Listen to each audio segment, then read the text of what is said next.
Halo, apa kabar kalian semua? Baik-baik saja bukan? Ya, hari ini kita akan mempelajari tentang subjeknya agama dengan KD.3 dengan kisah Yohanes Pembaptis. Mungkin kalian sudah pernah mendengarkan kisah Yohanes Pembaptis di gereja atau di sekolah minggu. Nah, sebelumnya kalian akan ada tugas yang harus dikerjakan, yaitu penilaian menyanyi.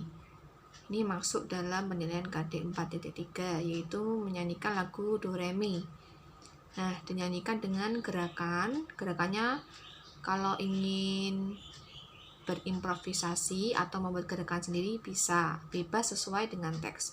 Tapi kalau misalnya kesulitan, nanti bisa lihat video yang akan teacher berikan di YouTube.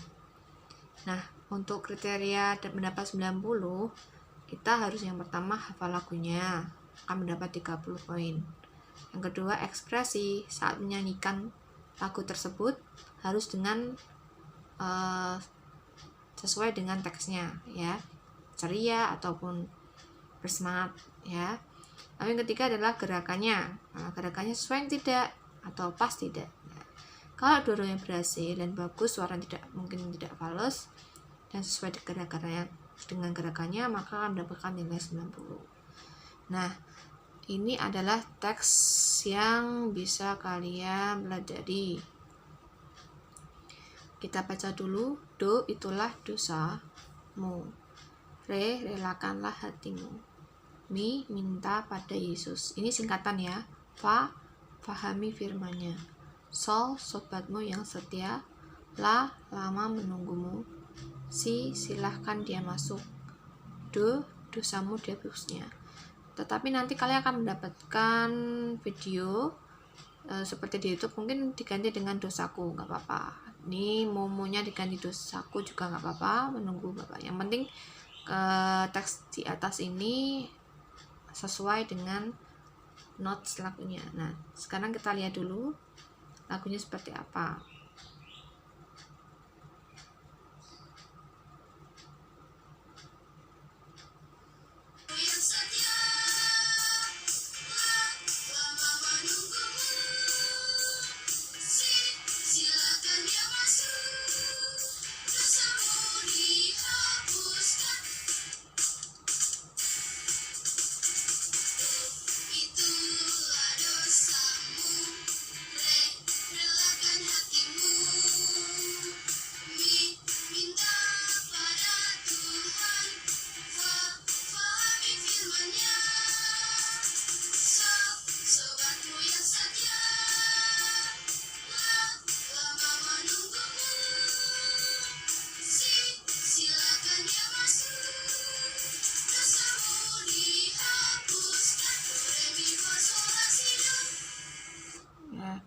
Nanti teacher akan berikan link videonya di YouTube supaya lebih jelas.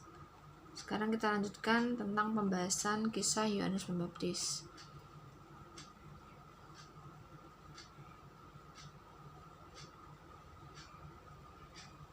Ringkasan materinya, teman yang bersalah harus ditegur dan diberi nasihat. Jika ia bertobat, berarti kita telah menyelamatkannya dari pengaruh iblis. Karena itu, beranilah untuk menegur teman yang bersalah, agar ia tidak menderita karena dihukum akibat kesalahannya. Jadi, jika kamu punya teman yang ada yang salah atau mungkin berbuat sesuatu yang kamu tahu itu tidak benar, kamu harus berani untuk menegurnya supaya dia tidak mendapat pengaruh dari iblis, karena justru kamu menyelamatkannya. Yang kedua, bertobat itu berarti berhenti melakukan kejahatan dan kembali ke jalan yang benar.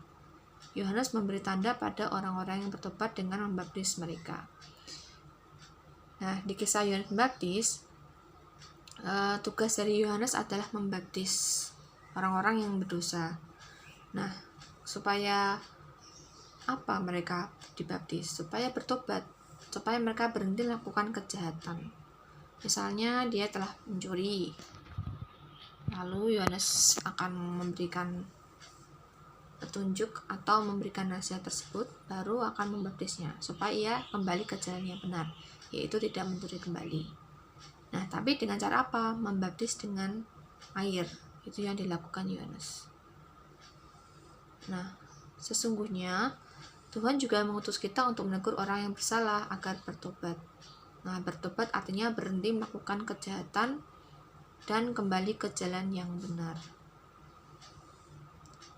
Nanti kita lihat di sini ada beberapa hal yang harus kamu ketahui, yaitu Yohanes Pembaptis adalah anak Elizabeth, saudaranya Maria. Ayahnya bernama Zakaria dan ia seorang imam. Jadi Yohanes itu artinya anak imam ya. Yohanes menamakan dirinya hanya sebagai suatu suara yang berseru-seru di padang gurun. Ini dia julukannya ini atau panggilannya ini. Kalau ada orang tanya, itu loh suara yang berseru-seru di padang gurun, nah berarti artinya dia adalah Yohanes. Dan makanan Yohanes belalang dan madu hutan. Pakaiannya dari kulit binatang. Jadi dia hanya mengandalkan alam atau mengandalkan sesuatu yang diberikan dari Tuhan. Bahkan pakaiannya dari kulit binatang. Bagi Yohanes dalam hidupnya yang paling penting hanyalah Tuhan. Kenapa? Karena dia merasa hidupnya itu tidak berarti tanpa Tuhan. Jadi Yohanes memandang Tuhan sangat penting dalam hidupnya. Tidak ada yang melebihi dari Tuhan Yesus. Yohanes Pembaptis selalu mengecilkan dirinya bahwa Tuhanlah yang semakin besar. Jadi dia selalu merasa bahwa Tuhan adalah Tuhan yang paling besar dan dia yang paling kecil. Jadi intinya Tuhan yang nomor satu dalam hidupnya, dan itu sangat menginspirasi harusnya bagi kita juga, karena kita harus tahu bahwa kita adalah ciptaan Tuhan dan kita tidak bisa hidup tanpa Tuhan. Nah, pada zaman itu pemerintahan saat Yohanes berada itu diperintah oleh Raja Herodes. Nah, kalau Yohanes membaptis dengan air, tetapi Yesus membaptis dengan Roh Kudus. Dan dia juga terkenal, atau Yohanes terkenal juga dengan sebutan perintis jalan bagi Yesus. Yohanes membawa umat sampai ke Sungai Yordan. Jadi di mana Yohanes membaptis? Ya, di Sungai Yordan, dan dia memandikan orang-orang yang bertobat di sana. Nah, kenapa? Artinya kalau dia membaptis itu artinya itu dengan air, dengan artinya sebagai tanda pertobatan. Nah, Yohanes Pembaptis sadar bahwa dunia bukan sebagai penyelamat, tetapi ada yang lebih jauh besar dari Yohanes, yaitu Mesias. Siapa Mesias itu? Mesias yaitu Yesus sendiri. Ya, inilah yang menyelamatkan manusia. Ini kami lihat gambarnya. Jadi ini Yohanes, dia membaptis di Sungai Yordan. Ini adalah orang-orang yang berdosa. Dia membaptis dengan air, tetapi kalau Tuhan Yesus membaptis dengan Roh Kudus. Tapi Yohanes juga utusan Tuhan Yesus. Seperti kalian sekarang, kamu juga mempunyai visi seperti Yohanes. Mungkin misi kamu adalah giat belajar di rumah saat pandemi COVID-19 ini. Ya, mungkin kamu merasa bosan, tetapi itulah yang harus kamu bisa hadapi.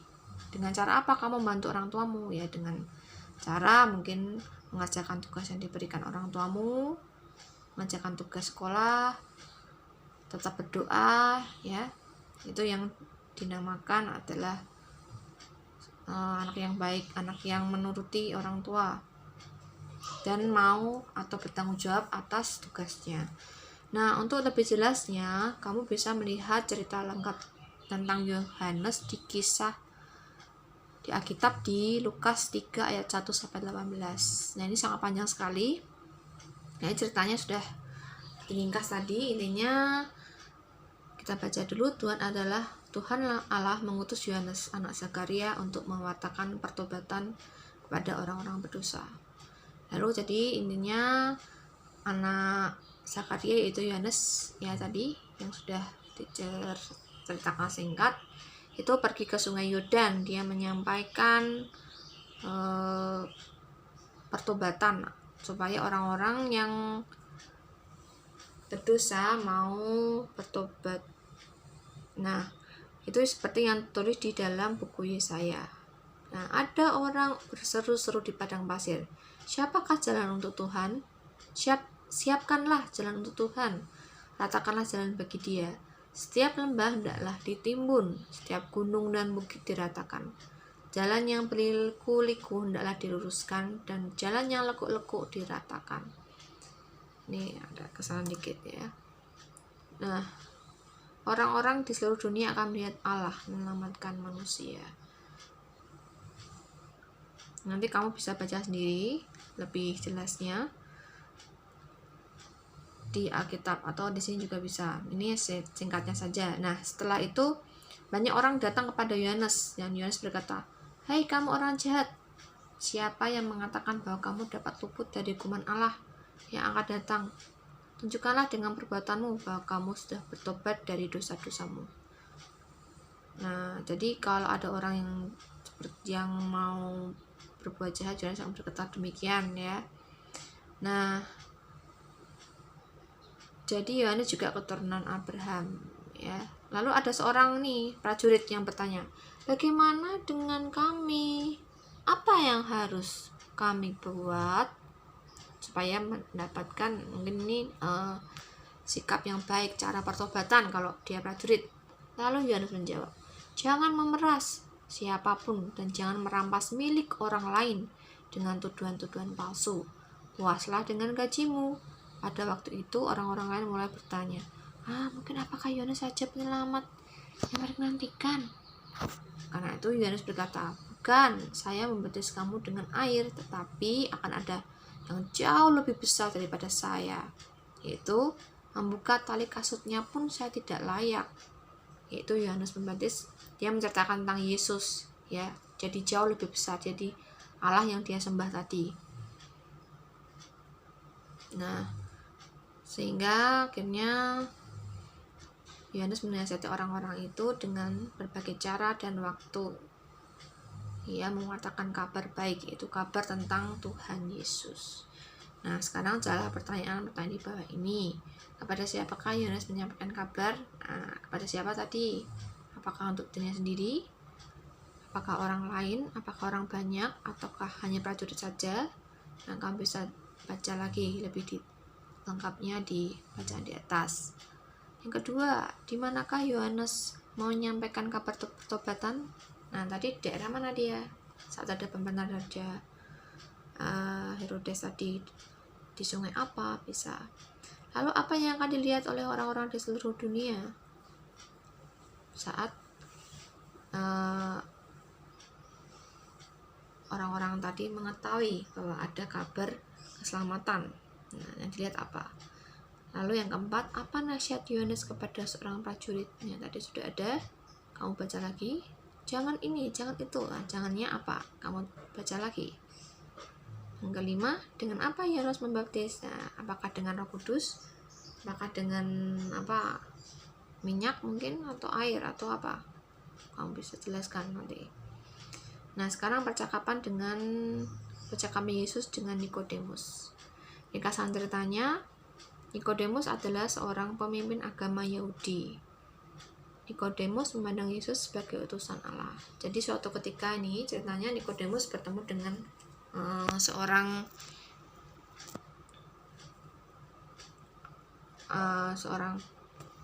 dia bertemu dengan Yesus ya. Nah, lalu dia bertanya-tanya. Lalu Yesus menceritakan tentang kerajaan Allah. Nah, dia bilang, jika seseorang mau masuk kerajaan Allah, ia harus dilahirkan kembali. Lalu dilahirkan kembali artinya apa? Ya seperti yang tadi, seperti di atas, yaitu berubah dari kebiasaan buruk menjadi baik, sesuai perintah Tuhan. Nah, orang dilahirkan kembali itu melalui siapa sih? Melalui pembaptisan, melalui kita percaya Yesus dan dibaptis dengan air, yaitu dilahirkan kembali. Tetapi tidak hanya itu, maka kita juga harus berbuat baik kepada orang lain ya, jangan berbuat jahat. Nah, karena itu tinggalkanlah kebiasaan-kebiasaan burukmu dan hidup sebagai manusia baru nih. Ya, saya ketik maaf. Dulu baru. Iblis juga ingin menyesatkan setiap orang dan membuatnya menderita. Jangan biarkan iblis membuatmu menderita. Maka tinggalkanlah kebiasaan tidak jujur dan berusahalah untuk selalu jujur dalam setiap hal. Nah, ini yang sering mungkin kamu bohong-bohong ya, jangan mulai sekarang, jangan ya. Itu karena apa? Karena itu kamu mendapat pengaruh iblis. Itu menyesatkan dan itu berbuat dosa. Padahal kamu bilang tadi di sini dikatakan bertobat, yaitu berbuat baik, berbuat atau kembali ke jalan yang benar. Nah, kalau kamu ingin mengetahui lebih detail, lebih lengkap dengan percakapannya Nikodemus dengan Yesus, bisa lihat di Yohanes 3 ayat 1 sampai 21. Ini Teacher akan bagikan videonya supaya lebih jelas, mungkin dengan gambar ya. Nanti ada link yang akan kamu lihat. Jadi Teacher akan bagikan 3 link. Yang pertama tadi link tentang di YouTube, yaitu link tentang video tadi, tentang video Doremi yang harus kamu hafalkan ya untuk dipraktekkan. Kedua yaitu video tentang Yohanes Pembaptis, dan yang terakhir percakapan dengan Nikodemus. Nah, ini di sini. Saat itu Nikodemus datang dan bertemu Yesus, dan dia berkata, "Rabi, kami tahu bahwa engkau datang sebagai guru yang diutus Allah. Sebab tidak ada seorang pun yang dapat mengadakan tanda-tanda yang engkau adakan itu jika Allah tidak menyertainya." Yesus menjawab katanya, "Aku berkata kepadamu, sesungguhnya jika seorang tidak dilahirkan kembali, ia tidak dapat melihat kembali kerajaan Allah." Kata Nikodemus katanya, "Bagaimana mungkin seorang dilahirkan kalau sudah tua? Dapatkah ia masuk ke dalam rahim ibunya dan dilahirkan kembali?" Jawab Yesus, "Aku berkata kepadamu, sesungguhnya jika seorang tidak dilahirkan dari air dan roh, ia tidak dapat masuk ke dalam kerajaan Allah. Apa yang dilahirkan dari daging adalah daging, dan apa yang dilahirkan dari roh adalah roh. Lalu, janganlah engkau heran karena aku berkata kepadamu, kamu harus dilahirkan kembali. Nah, angin bertiup kemana ia mau, dan engkau mendengar bunyinya, tetapi engkau tidak tahu dari mana ia datang dan kemana ia pergi." Lalu jawabnya, "Bagaimana mungkin hal itu terjadi?" Jawab Yesus berkata, "Engkau adalah pengajar Israel, Nikodemus, dan engkau tidak mengerti hal tersebut." Nah, katanya. Terus kita lihat, "Aku berkata kepadamu, sesungguhnya kami berkata-kata tentang apa yang kami ketahui dan kami bersaksi tentang apa yang kami lihat." Jadi di sini tidak ada seorang pun yang dapat naik ke surga selain daripada Dia yang turun dari surga, yaitu Anak Manusia. Jadi terang telah datang dan ke dalam dunia, tetapi manusia lebih menyukai kegelapan ini ya daripada terang. Ini kurang ketikan ya, sebab perbuatan mereka jahat. Jadi orang tuh lebih suka berbuat jahat. Kadang kan ada teman kalian yang mungkin kita suka malas, suka yang pokoknya yang buruk-buruk. Nah, itu kenapa? Karena kita jauh dari terang. Kenapa kok seperti itu? Sebab ini ada kata, sebab perbuatan mereka jahat. Nah, kalau mereka membenci terang, kalau datang ke terang itu, maka mereka akan terlihat kejahatannya itu. Tapi barang siapa melakukan yang benar, ia datang kepada terang supaya menjadi nyata perbuatannya di dalam Allah. Jadi kalau kita lihat ada teman kita yang salah atau mungkin yang suka memberikan pengaruh yang buruk, kita jangan ikut-ikut, karena itu akan menyesatkan kita sendiri, dan kita harus memilih yang terang seperti Tuhan Yesus. Jawablah pertanyaan berikut, siapakah Nikodemus? Nah, tadi sudah dijelaskan di atas, dia siapa? Apakah seorang guru? Apakah seorang pengajar mungkin? Atau siapa? Atau nabi? Atau imam? Cari di atas, nanti dibaca lagi. Nikodemus memanggil Yesus dengan sebutan siapa? Ya, Lalu bagaimana caranya agar dapat melihat kerajaan Allah? Caranya bagaimana? Kalau orang bisa melihat kerajaan Allah, harus apa dulu? Atau harus bagaimana? Kamu baca lagi ya, harus banyak baca ya, memang karena dengan membaca kita bisa lebih mengerti. Atau kalau mungkin bosan dengan membaca, bisa lihat di videonya nanti. Siapa yang telah naik ke surga? Nah, tadi ada nggak yang naik ke surga di sini dijelaskan? Ya, ada nggak? Nah, apakah ada atau kalau tidak ada ya bagaimana jawabnya tidak ada. Lalu mengapa manusia lebih menyukai kegelapan? Nah, seperti yang teacher jelaskan tadi, kenapa kok banyak teman-teman atau teman-temanmu mungkin yang suka yang misalnya berbuat yang negatif itu kenapa? Karena mereka apa? Lebih suka terang atau bagaimana? Di sini yang sudah dijelaskan di halaman terakhir ya. Oke, sampai jumpa di video berikutnya dan memberkati.